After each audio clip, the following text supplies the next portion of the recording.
Ahora sí, listos. Una disculpa, la semana pasada, como les comenté, tuve algunas situaciones extraordinarias que no me permitieron continuar con el estudio, pero gracias a Dios hoy ya estamos aquí de vuelta, listos para seguir buscando a nuestro Señor, conociendo un poco más de Él.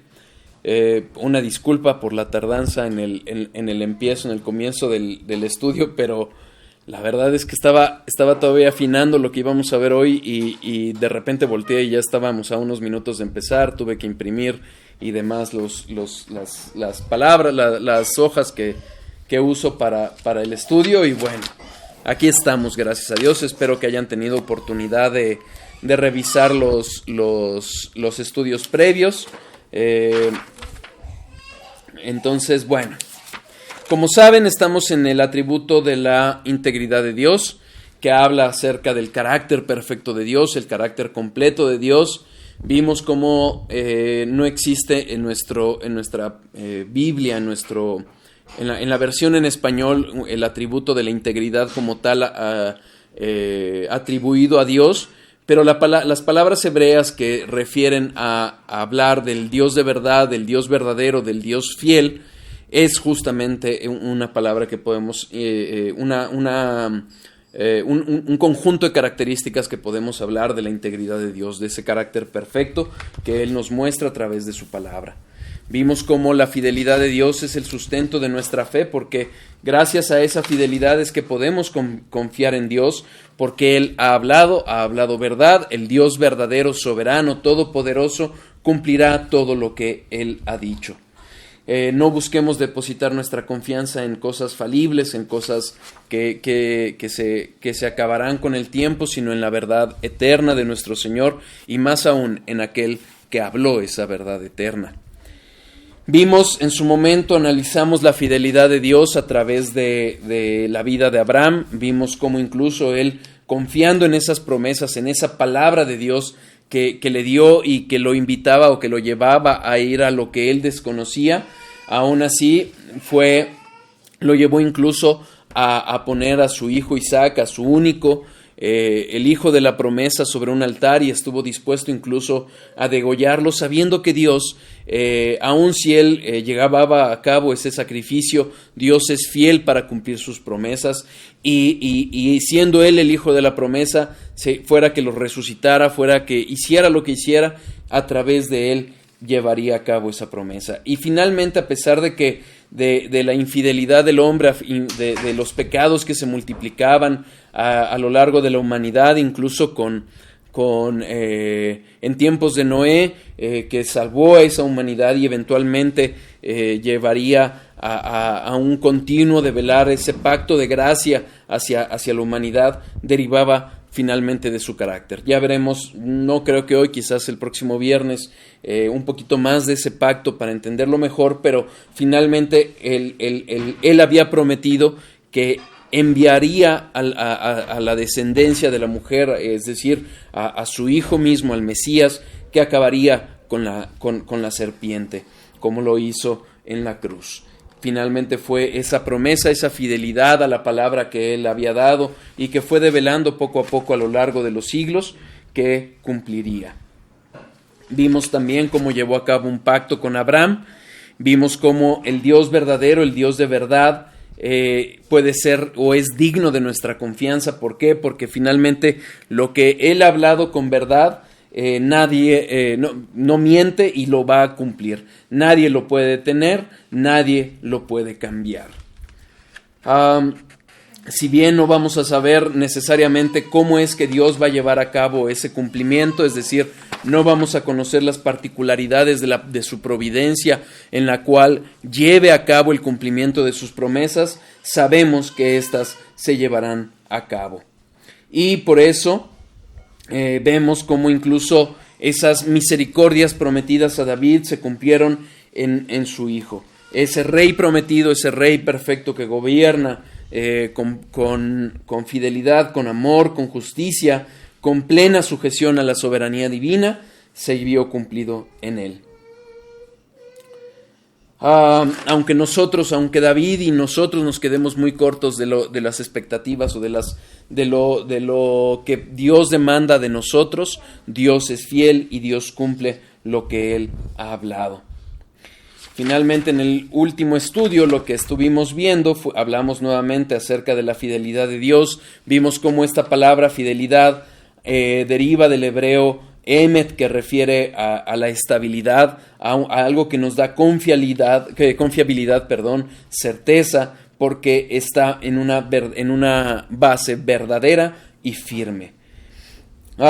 Justamente veíamos también como lo dice Washer, que los nombres que usan en el Antiguo Testamento, en las Escrituras en general, revelan en buena medida el carácter de las personas, y hablando de esta estabilidad y de esta integridad, nos refiere justamente al carácter de Dios, que nos es confiable. Del hebreo de los expertos Kiel y Delitzsch, que hablan de que justamente este término habla de la fidelidad en la cual nos podemos apoyar y en la cual podemos construir a pesar de las tormentas de la vida. Vimos que la Biblia nos enseña acerca de la fidelidad, cómo es que Dios, en el Salmo 89:8, pareciera estar vestido de la fidelidad, en el sentido de que todo aquello que Él obra, todo el carácter de Dios, su carácter entendido tal como los atributos de Dios, están revestidos por la fidelidad de Dios. Dios nunca va a obrar fuera de lo que Él ha hablado y fuera de lo que Él ha revelado de sí mismo. Vimos que esa fidelidad es inconmensurable, es decir, no va más allá de nuestro entendimiento, y vimos también cómo, hablando de la fidelidad, se empalma en los términos hebreos con la verdad, una verdad inmutable, eterna, perdurable, imperecedera, y que finalmente nos da una garantía para confiar no solo en nosotros, sino nuestras generaciones. Dios no va a poder ir en contra de su palabra, en contra de su fidelidad, porque simple y sencillamente, si lo hiciera, dejaría de ser Dios. Y al final del estudio empezamos a hablar acerca de justamente las promesas de Dios y cómo Dios cumple esas promesas que nos ha dado. Con palabras, y aquí ya empezamos a retomar el estudio, ya dejamos el repaso. Si hay dudas, si hay comentarios, por favor no duden en escribirnos. Y podemos ver justamente, denme un segundo porque creo que alguien escribió. Podemos ver justamente cómo, en palabras de Pink, Dios nunca olvida ni falta a su palabra, nunca renuncia a ella, se ha comprometido a cumplir cada promesa y cada profecía, cada pacto establecido y cada amenaza. Dios es un Dios que no miente, en quien podemos descansar, y veíamos justamente el ejemplo acerca de Noé, que Dios hizo el pacto noético con él acerca de que no volvería a inundar la tierra, a destruirla por medio de la inundación, por medio del agua, y dio como señal de ese pacto el arco iris. Aquellos que pudieron escuchar la predicación de nuestro pastor en la iglesia acerca de ese pacto y de la señal, como es un arco en el que no solo anuncia esa fidelidad de Dios acerca de no destruir la tierra a través del agua, sino que además es un arco que también es un arco de guerra que apunta la flecha hacia el cielo, es decir, que enviaría a su Hijo Jesucristo para salvar a la humanidad. 700 años antes de su cumplimiento, Dios también prometió al Mesías que nacería de una virgen, y vimos cómo lo cumplió. También vemos que cada año, cada temporada, cada estación es una muestra de que Dios ha cumplido esos pactos que ha venido haciendo. ¿Ok?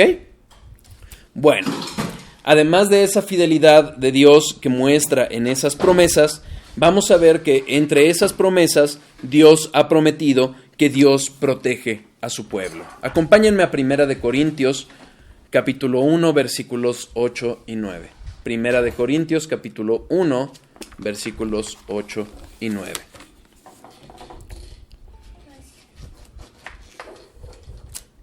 Primera de Corintios, capítulo 1, versículos 8 y 9. Si quieren leemos desde el 4 para entenderlo mejor. Gracias doy a mi Dios siempre por vosotros, por la gracia de Dios que os fue dada en Cristo Jesús, porque en todas las cosas fuisteis enriquecidos en Él, en toda palabra y en toda ciencia, así como el testimonio acerca de Cristo ha sido confirmado en vosotros. De tal manera que nada os falta en ningún don, esperando la manifestación de nuestro Señor Jesucristo, el cual también os confirmará hasta el fin, para que seáis irreprensibles en el día de nuestro Señor Jesucristo. Fiel es Dios, por el cual fuisteis llamados a la comunión con su Hijo Jesucristo, nuestro Señor. Fíjense cómo habla Pablo en este punto de todas las cosas que Dios va haciendo y hace en su pueblo, en aquellos que ha llamado. Y como es fiel, Él los guardará. Si nosotros prestamos atención a las palabras de Pablo, algo que nos muestra es que Pablo no está descansando en el compromiso de la iglesia a la que le está escribiendo, en la fortaleza de esa iglesia, en la fuerza que pueda tener, en su fuerza de voluntad. No. Él basa la confianza en que cada uno de ellos, en que cada uno de los hijos de Dios llegará a ser irreprensible para el momento en que regrese nuestro Señor Jesucristo, en la fidelidad de Dios. No son nuestras capacidades, no son nuestras fuerzas, no es nuestra inteligencia. Incluso la fe que nos lleva a los pies de Jesús es obra de Dios. Es la fidelidad de Dios la que nos garantiza esa salvación completa. No solo en el momento en que empieza cuando somos justificados, no nada más a lo largo de la santificación en este proceso, sino al momento de la culminación también. Es la fidelidad de Dios la que nos lleva hasta el fin. Fíjense, versículo 8, el cual Dios os confirmará hasta el fin.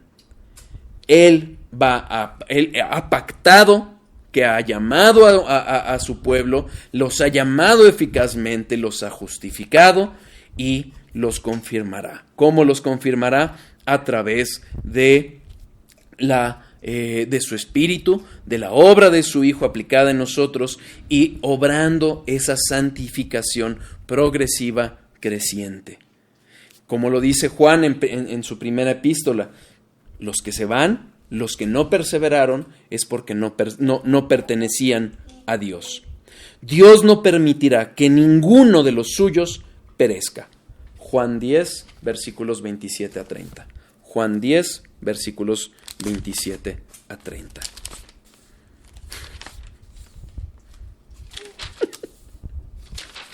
Juan 10, versículos 27 a 30. Mis ovejas oyen mi voz, y yo las conozco y me siguen. Y yo les doy vida eterna y no perecerán jamás, ni nadie las arrebatará de mi mano. Mi Padre que me las dio es mayor que todos, y nadie las puede arrebatar de la mano de mi Padre. Yo y el Padre uno somos. Jesús puede dar esas promesas acerca de su pueblo, acerca de sus ovejas, acerca de nosotros sus hijos, de los que somos sus hijos. ¿Por qué? Por la fidelidad del Padre. El Padre no va a dejar que ninguno de los suyos perezca. Oye, pero vemos a lo largo de la historia de la iglesia mártires que han sufrido, incluso en la propia Biblia vemos cómo Pablo sufrió, vemos a Jacobo, el primero de los apóstoles, morir, sí, pero su alma está preservada, y está preservada en las manos de Dios, porque Dios es bueno y Dios es fiel. ¿Queda claro? Bueno, ya vimos entonces que la fidelidad, Dios es fiel en proteger a su pueblo. Pero en algo más Dios también es fiel. Dios es fiel en disciplinar a su pueblo. Acompáñenme a Hebreos 12, por favor. Hebreos 12.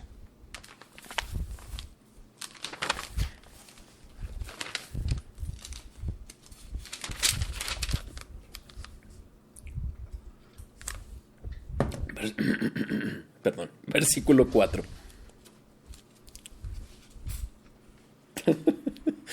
Perdón, es que mi hija me está viendo y me da mucha risa cómo lo hace. Y está comiendo toronja. Yo también.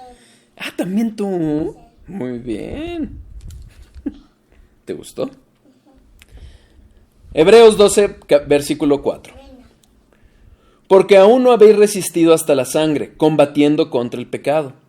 Y habéis ya olvidado la exhortación que como a hijos se os dirige diciendo: Hijo mío, no menosprecies la disciplina del Señor, ni desmayes cuando eres reprendido por Él, porque el Señor al que ama disciplina, y azota a todo el que recibe por hijo. Si soportáis la disciplina, Dios os trata como a hijos, porque ¿qué hijo es aquel a quien el Padre no disciplina? Pero si se os deja sin disciplina, de la cual todos han sido participantes, entonces sois bastardos y no hijos. Por otra parte, tuvimos a nuestros padres terrenales que nos disciplinaban y los venerábamos. ¿Por qué no obedeceremos mucho mejor al Padre de los Espíritus y viviremos? Y aquellos, ciertamente, por pocos días nos disciplinaban como a ellos les parecía, pero para lo que nos es provechoso, para que participemos de su santidad. Es verdad que ninguna disciplina al presente parece ser causa de gozo, sino de tristeza, pero después da fruto apacible de justicia a los que en ella han sido ejercitados. Dios es fiel y cumple sus promesas, pero Dios también es fiel y disciplina a sus hijos. Si nosotros prestamos atención, la disciplina que Dios nos da para llevarnos a los caminos correctos de Dios, al camino que nos ha marcado en la palabra, es muestra de que somos sus hijos. Hace un tiempo les publicaba alguna reflexión, ya hace buen tiempo, en que decía: si tu Dios te permite hacer lo que tú quieras, tu Dios eres tú mismo. No. Dios no es un Dios que tolera el pecado, es paciente para trabajar en nosotros esa santidad, pero no lo tolera, no lo confundamos, no confundamos tolerancia con paciencia. Él pacientemente nos guía, nos disciplina, nos lleva en esos caminos de rectitud. No me gusta la disciplina, entonces no me gusta ser hijo de Dios. Tengamos cuidado. Como dice Arthur Pink, es tan fiel en lo que retiene como en lo que da. Fiel tanto cuando envía penas como cuando concede alegrías. Es la fidelidad de Dios la que sostiene la vara con la que nos hiere. ¿Duele? A veces. Pero si somos obstinados, si somos necios, tengamos garantía que si somos hijos de Dios, si bien va a doler, va a valer la pena. El pueblo de Dios... ¿A valer la pena? Sí. La disciplina de Dios. Porque nos va a llevar por caminos de rectitud. Nos va a ir conformando a la imagen de nuestro Señor Jesucristo. Lo cual es garantía de que somos hijos de Dios y como tales, salvos de su ira. ¿Sí? A los malos se los lleva, a los infiernos, al infierno. No solo a los malos, a ver. Todos los seres humanos somos malos. Ajá. ¿Por qué? Porque somos pecadores. Pero Dios salva a algunos, nos da fe y nos lleva a los pies de nuestro Señor Jesucristo en arrepentimiento y fe. Vamos todavía a pecar hasta que muramos, vamos a seguir pecando. Pero vamos a ir pecando poco a poco menos. ¿Por qué? Porque Dios nos va a ir conformando a la imagen de Jesús. ¿Sí queda claro? Entonces, no somos salvos por ser buenos, no. Somos salvos porque Jesús dio su vida por sus hijos. ¿Sí? ¿Queda claro? Perfecto. Cualquier otra duda quedó a sus órdenes, ¿eh? Entonces, Dios es fiel no solo cuando nos cumple nuestros anhelos, no solamente cuando nos brinda esas alegrías que tanto disfrutamos. Dios también es fiel cuando nos disciplina. cuando nos envía penas, como dice Pink, cuando sostiene la vara con la que nos hiere. ¿Ok? Reconocer esta verdad, es decir, esta verdad acerca de que la disciplina de Dios es parte de su fidelidad, debe llevarnos a humillarnos ante Él y a reconocer y confesar que merecemos esa corrección. ¿Cuántas veces no nos hemos quejado o murmurado contra Dios acerca de las dificultades que enfrentamos en este mundo? Hermanos, si realmente estuviéramos conscientes de lo horrendo que es nuestro pecado para Dios, estaríamos agradecidos de que lejos de enviarnos al infierno, nos da esas disciplinas para corregirnos. ¿Duele? Sí, pero es una bendición. ¿Queda claro? Debemos de estar conscientes de una cosa. Dios nunca aflige sin una razón. Primera de Corintios 11:30. Primera de Corintios 11:30.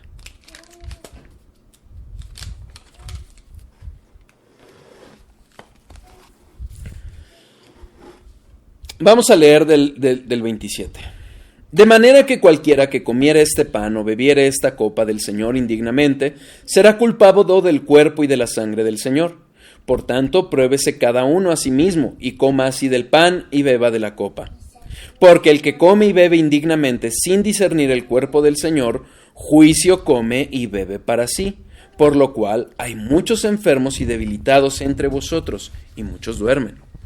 ¿Qué es lo que está diciendo Pablo? Pablo, hablando de la cena del Señor, habla de aquellos que la comen indignamente, es decir, que no han comprendido, no han discernido, no han entendido bien por qué hay una cena del Señor. ¿Por qué vino Jesús y murió y tuvo que pagar por los pecados de sus hijos para salvación? ¿Qué es lo que vemos entonces? Esos que toman, que comen esa cena indignamente, van a padecer enfermedad o incluso muerte. Por eso no es sano que pensemos que nuestros hijos ya son salvos porque se portan bien durante el culto, cuando tienen una vida moral. No. Esperemos los tiempos del Señor, como dice Sujel Michelén, incluso a veces tendremos que esperar a que se casen para realmente ver si hay frutos, si se casan con una verdadera hija de Dios nuestros hijos o con un verdadero hijo de Dios nuestras hijas. ¿Ok? Es importante entender que cuando vemos alguna situación, no necesariamente será esta causa, pero sabemos con toda certeza que existe alguna razón. ¿Ok? Es una forma en que Dios purifica su iglesia. Finalmente, cuando vemos traigo ese estribillo mucho de finalmente. Cuando Jesucristo narra la parábola del sembrador, hay 4 tipos de semillas. La que no entra, la que no penetra, la que no es entendida y que inmediatamente Satanás se la lleva. La buena, que es la última de la que habla, la que va a dar fruto, pero hay 2 intermedias. Una, que es la que no tiene fondo, que no está bien arraigada en los corazones y que vienen las pruebas y se apartan. Bueno, una forma en que Dios purifica su iglesia para mostrarnos, para comprobar nosotros, no Él, nosotros, que somos hijos de Dios, es que nuestra fe permanece. ¿Cómo? Aún a pesar de las pruebas. Seguir fieles a Dios, seguir perseverando en sus caminos. Daniel mismo lo reconoció. Acompáñenme a Daniel 9:7. Daniel 9:7. Estando Daniel en Babilonia, ve las dificultades que está atravesando el pueblo de Dios, que está regresando a su tierra, y esa aflicción lo lleva a orar por su pueblo. Hace no mucho, no creo que yo no se los compartí, pero en el grupo de la iglesia, para los que acudimos a la iglesia, se compartieron una serie de predicaciones acerca de Daniel, de una iglesia hermana en Costa Rica, muy recomendable, está extraordinaria esa serie. Y entre otros, este capítulo es particularmente interesante. Vamos a leer desde el primero. En el año primero de Darío, hijo de Asuero, de la nación de los Medos, que vino a ser rey sobre el reino de los caldeos, en el año primero de su reinado, yo, Daniel, miré atentamente en los libros el número de los años de que habló Jehová el profeta Jeremías, que había de cumplir las desolaciones de Jerusalén en 70 años. Y volví mi rostro a Dios el Señor, buscándole en oración y ruego, en ayuno, cilicio y ceniza. Y oré a Jehová mi Dios e hice confesión diciendo, ahora, Señor Dios, grande, digno de ser temido, que guardas el pacto y la misericordia con los que te aman y guardan tus mandamientos. Hemos pecado, hemos cometido iniquidad, hemos hecho impíamente y hemos sido rebeldes y nos hemos apartado de tus mandamientos y de tus ordenanzas. No hemos obedecido a tus siervos los profetas, que en tu nombre hablaron a nuestros reyes, a nuestros príncipes, a nuestros padres y a todo el pueblo de la tierra. Tuya es, Señor, la justicia y nuestra la confusión de rostro, como en el día de hoy lleva todo hombre de Judá, los moradores de Jerusalén y todo Israel, los de cerca y los de lejos, en todas las tierras a donde los he echado a causa de su rebelión con que se rebelaron contra mí. Oh Jehová, nuestra es la confusión de rostro, de nuestros reyes, de nuestros príncipes y de nuestros padres, porque contra ti pecamos. Corrijo, no fue en el momento en que enfrentaron dificultades cuando ya habían regresado, es antes. Cuando Daniel, estudiando la palabra, lee en el profeta Jeremías que iban a pasar de 70 años en el exilio, ve que llegan justamente a ese momento, a esos 70 años, en el momento en que Dios fielmente cumpliría sus promesas. Eso no lo excusa para decir, bueno, yo me quedo cruzado de brazos al fin que Dios va a cumplir. No. Intercede por su pueblo. ¿Qué es lo que hace? Va a los pies de Jesús y reconoce que el exilio, el sufrimiento que su pueblo estaba teniendo, no era incausado, era con motivo del pecado, de la necedad de su pueblo, que constantemente prefirió ir tras dioses ajenos, rebelarse, y finalmente Dios, su paciencia, se acabó y los llevó al exilio. ¿Queda claro? Daniel aquí está reconociendo los dos aspectos de la fidelidad de Dios, tanto la fidelidad que lo llevaría a cumplir sus promesas, como la fidelidad que lo llevó a castigar el pecado de su pueblo. ¿Ok? Daniel está reconociendo que el exilio y las dificultades para su regreso son justas y fieles a las promesas de Dios. Tan fieles que las podemos leer en Deuteronomio 28, como Dios prometió bendiciones, pero también prometió las maldiciones que acarrearían la desobediencia de su pueblo. ¿Vamos claros hasta ahí? Sí. David también lo reconoció. Acompáñenme al Salmo 119:75. Salmo 119:75.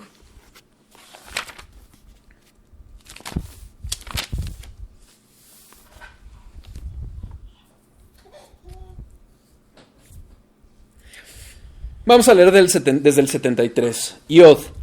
Tus manos me hicieron y me formaron. Hazme entender y aprenderé tus mandamientos.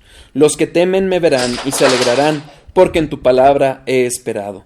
Conozco, oh Jehová, que tus juicios son justos, y que conforme a tu fidelidad me afligiste. Es esa fidelidad de Dios que lo lleva incluso a afligirnos. David confía sin duda en la soberanía, pero también en la fidelidad de Dios, porque ambas se muestran aún en la aflicción. Cuidado con la murmuración, cuidado con la queja cuando las cosas no nos salen como queremos. Dios sabe, no solo sabiamente, no solo soberana y omnipotentemente, Él es también fiel cuando pasamos aflicciones. Tiene un propósito, hay una causa, Él es fiel, Él nos va a llevar a ser conformados a sus hijos, a la imagen de su Hijo Jesucristo. ¿Vamos claros? David también afirma esto, acompáñenme, perdónenme. Por eso Pink dice, la pena y la aflicción no solo son compatibles con el amor prometido en el pacto eterno, sino también sino partes de la administración del mismo. Dios es fiel, no solamente a pesar de las aflicciones, sino también por enviarlas. Lo vuelvo a leer para que quede claro. La pena y la aflicción no solo son compatibles con el amor prometido en el pacto eterno, sino partes de la administración del mismo. Dios es fiel, no solamente a pesar de las aflicciones, sino también por enviarlas. O sea, cuando nosotros sufrimos aflicciones, no podemos solo decir, bueno, Dios es amor y ya vendrán tiempos mejores. No, entendamos algo. El mismo amor de Dios que lo llevó a enviar a su Hijo para salvarnos, es el mismo amor de Dios que lo hace enviarnos aflicciones para trabajar en nuestros corazones. ¿Queda claro? Fíjense, Primera de Pedro, capítulo 1. Primera de Pedro, capítulo 1.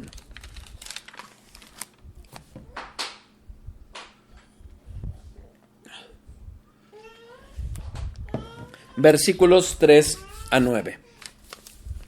Bendito el Dios y Padre de nuestro Señor Jesucristo, que según su grande misericordia nos hizo renacer para una esperanza viva, por la resurrección de Jesucristo de los muertos, para una herencia incorruptible, incontaminada e inmarcesible, reservada en los cielos para vosotros, que sois guardados por el poder de Dios mediante la fe, para alcanzar la salvación que está preparada para ser manifestada en el tiempo postrero, en lo cual vosotros os alegráis, aunque ahora por un poco de tiempo, si es necesario, tengáis que ser afligidos en diversas pruebas, para que sometida a prueba vuestra fe, mucho más preciosa que el oro, el cual, aunque perecedero, se prueba con fuego, sea hallada en alabanza, gloria y honra cuando sea manifestado Jesucristo, a quien amáis sin haberlo visto, en quien creyendo, aunque ahora no lo veáis, os alegráis con gozo inefable y glorioso,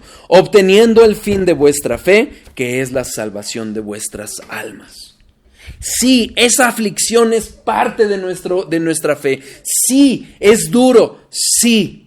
Pero también es parte de ese amor, de esa garantía en que nuestra fe es probada. Pero fíjense, si prestan atención, aún en ella hay gozo.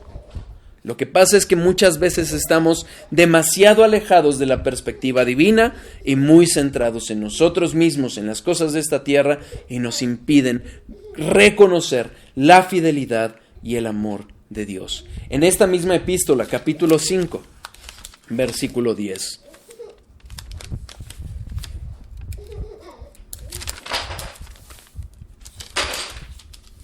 Mas el Dios de toda gracia, que nos llamó a su gloria eterna en Jesucristo, después que hayáis padecido un poco de tiempo, Él mismo os perfeccione, afirme, fortalezca y establezca. Oye, hermanos, que llevo años con mi aflicción. Sí. La mujer que padecía el flujo de sangre llevaba 12 años viviendo ese padecimiento. Había probado de todo, pero finalmente esa aflicción la llevó a los pies de Jesús para ser salva. Y ojo, así lo prometió. Esa aflicción la prometió incluso desde el Antiguo Testamento. Acompáñenme a Salmo 89, versículos 32 y 33.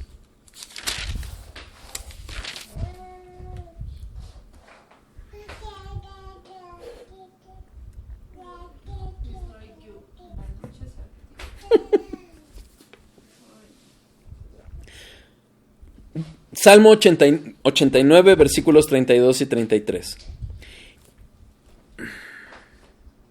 Déjenme ver si... Vamos a leer desde el 28. Para siempre le conservaré mi misericordia y mi pacto será firme con él. Pondré su descendencia para siempre y su trono como los días de los cielos. Si dejaren sus hijos mi ley y no anduvieren en mis juicios, si profanaren mis estatutos y no guardaren mis mandamientos, entonces castigaré con vara su rebelión y con azotes sus iniquidades. Mas no quitaré de él mi misericordia, ni falsearé mi verdad. La fidelidad de Dios, como lo hemos visto, no solo lo lleva a cumplir la verdad que él ha hablado. La fidelidad de Dios lo lleva a actuar con base o conforme, congruentemente con todos sus atributos. Y aquí lo vemos. Dios es justo, y porque es justo y es santo, no va a tolerar el pecado. Pero también Dios es bueno y misericordioso, y es amoroso. Y ese amor, esa fidelidad, esa verdad, esa misericordia se conjuntan aún para afligirnos. ¿Queda claro? Para corregirnos. La disciplina, la corrección son parte del amor de Dios. Pensemos en algo. Si nosotros hubiéramos vivido sin problemas, sin aflicciones, algún problemilla pero solucionado rápidamente, ¿habríamos llegado a Cristo? ¿Estaríamos en búsqueda de Él? Aún las aflicciones nos llevan a Dios. Oseas 5:15. Hablando justamente el profeta acerca de lo que le esperaría a su pueblo rebelde, revela esto la palabra de Dios. Oseas 5:15.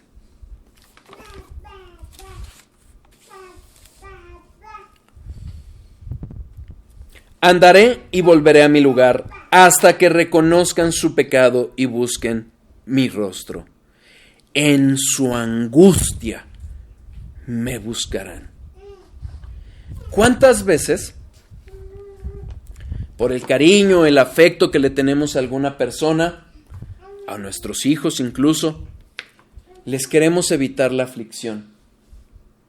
No sabemos el daño que le estamos ocasionando cuando les evitamos la disciplina, cuando les evitamos el sufrimiento.